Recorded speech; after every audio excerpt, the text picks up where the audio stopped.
All right. So today I want to talk to you about the black contract and when it was written, how it was written, and the fact that it wasn't written, but how it affects us today. Okay, so let's get started. Societies have communities, civilizations, whatever you want to call it, groups of people have certain contracts, whether it's hidden or unhidden, that apply. For example, it's become customary that a person hold the door open for the person behind them in certain social settings. Um, and, they continue this process until the last person. If one person is getting off an elevator while another is getting on an elevator, then the person who gets off the elevator has the right of way. So these things become social norms and sometimes even law or just general written rules after long periods of time, which is a good thing. This is how people get along. This is how society functions. If people break one of these generally understood rules, then there's consequences by the society.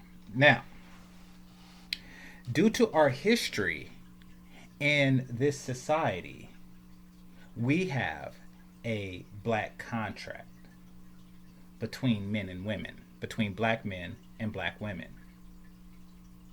And it has actually served us well for quite some time.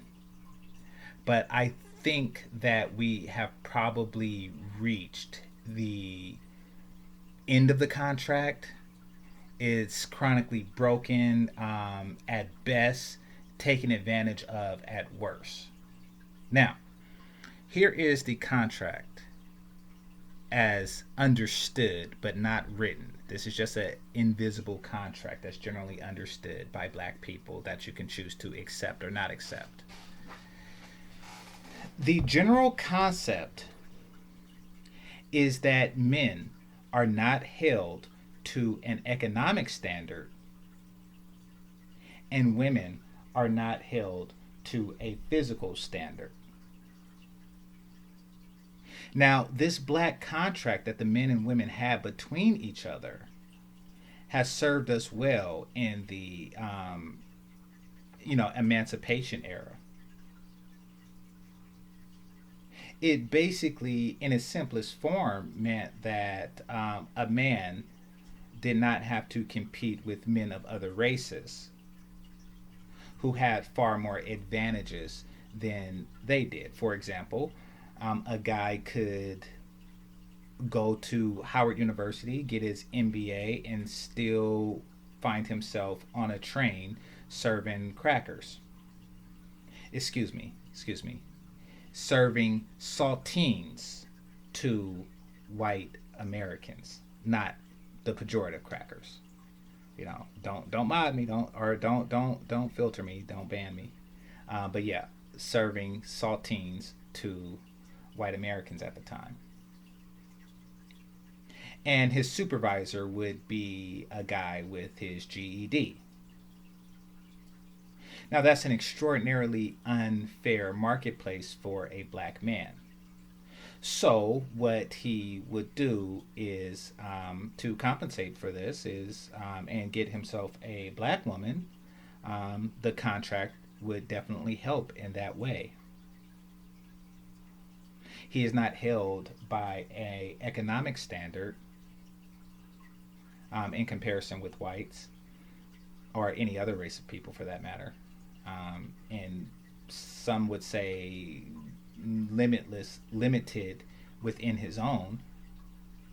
And she was not required to compete with the white women as far as beauty goes. You see, you're at a physical disadvantage if you have a certain diet that's based on poverty, certain cultural behaviors that are based on poverty. You probably grew up in a place where you actually did have brown water, and So things like that, um, and it was an unfair comparison between that and a equally attractive person who, I don't know, parents got them braces. If their eyes were crossed, the parents would fix them. You know, your mom was hired to wash her daughter's hair every day. Things like that. It was an unfair competition. And this contract helped level the playing field and keep black people black. Or else both sides would have probably went to an option, whether for economic or physical purposes. They would have went to the advantaged societies in both areas. So it was a good thing at the time it was written. And then something interesting happened: desegregation. Now, that doesn't mean that, it wasn't desegregation as far as the racial thing goes, or as far as, you could now legally date other races of women and men. No, it wasn't about that. I'm talking about more in the areas like mine, or like the one I grew up in, where, you always could do that crap. There wasn't any laws against it. There wasn't any anti-miscegenation laws. Um, and even still in the South, if you really cared about somebody, you would just you would just take your lover to a place where that's acceptable. So it wasn't just the anti-miscegenation laws that kept black people um, apart. It was, oh, and of course you can actually cohabitate and, live together and mate and do all kinds of other things without actually being officially married under the law. So, that wasn't the major hindrance. The major hindrance was the um, black contract. So it kept us together. But after desegregation, what wound up happening is it wasn't just the laws as it relates to interracial relationships changed. It was the, how can I say, the opportunities that black men had changed. See, since then, black men were able to compete with white men on a open playground.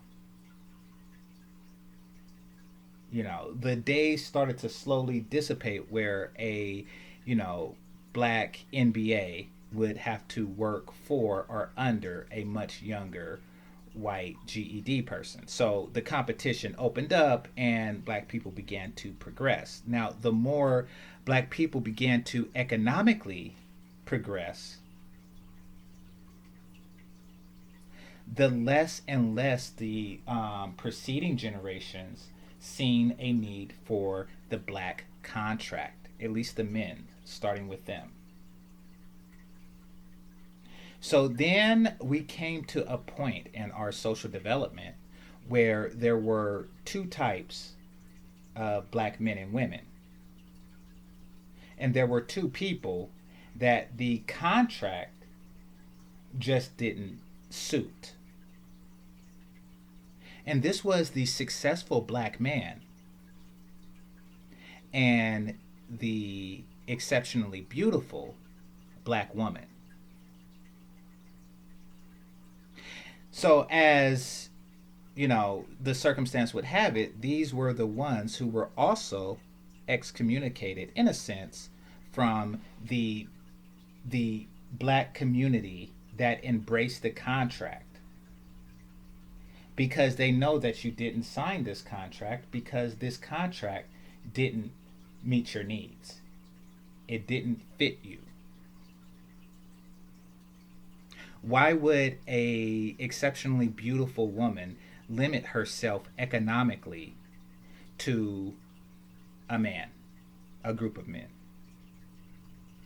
Why would she sign a contract that says money don't matter when she's beautiful? and she can quote unquote get the bag.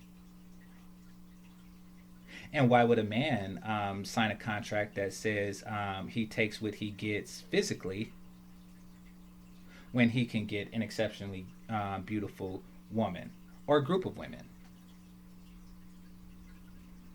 So you see, the better black people are doing, the fewer black people need to contract. Now, as a result of this, the black community became divided between those who signed the black contract and those who don't. This division is seen as at a young age, where someone who has the potential or is foreseen to sign the black or to not sign the black contract is called white, or you're a white boy or a white girl, etc., etc., etc. They're basically shamed immediately into signing this contract.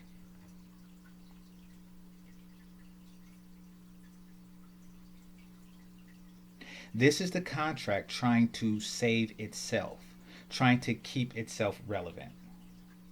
Now, because this is the result of the enemies of the contract within the community are those who are considered beautiful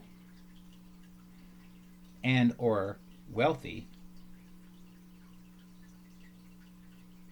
then these people once again are seen as enemies of the black community proper and are either excommunicated, considered not black because they didn't sign that black contract, or hostilities,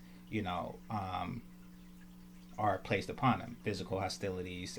We've heard stories about girls getting their face slashed, gum in their hair, being tricked into shampooing with Nair, robbed, etc., etc., etc.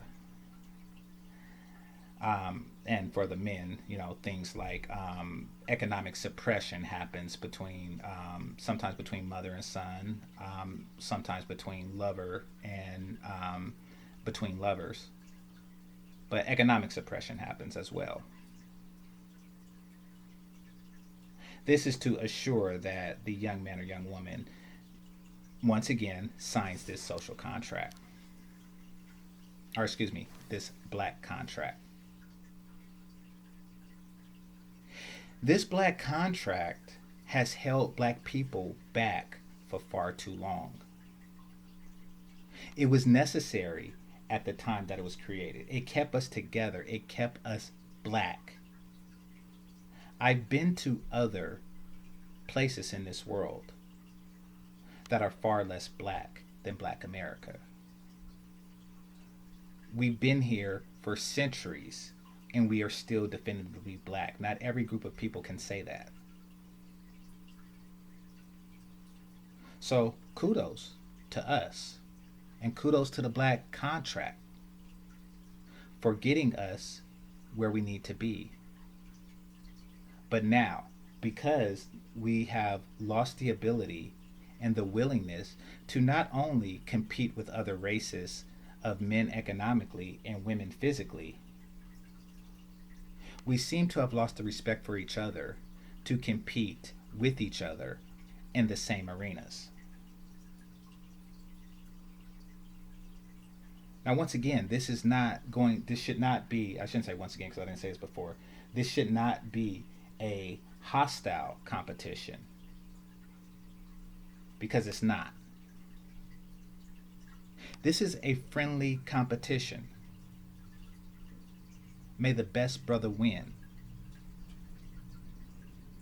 Brothers need to say, I want to graduate at the top of the class, and I want to hear the next brother say, no, I want to graduate at the top of the class, or I want to graduate higher than you. You got a 98 on this test, I got 100. Nigga, I want to hear that coming from the next generation. I want to hear the girls say, I do 2 miles a day, and the other girls say, I do 4. And then the other girl says, I do 5. I want to hear talks like that. And if you lose, no shade, knowing that you did your best. You see, that is what happens when you break the contract. It's hard to do because we have been dependent on it so long, but it's necessary. And once it's done, we will see our community flourish. We're the most talented people on this earth. Our history has bound us to certain traditions that are detrimental to us. Once we break these bonds, we will move forward. This is GameChanger 00100. Game over. Peace.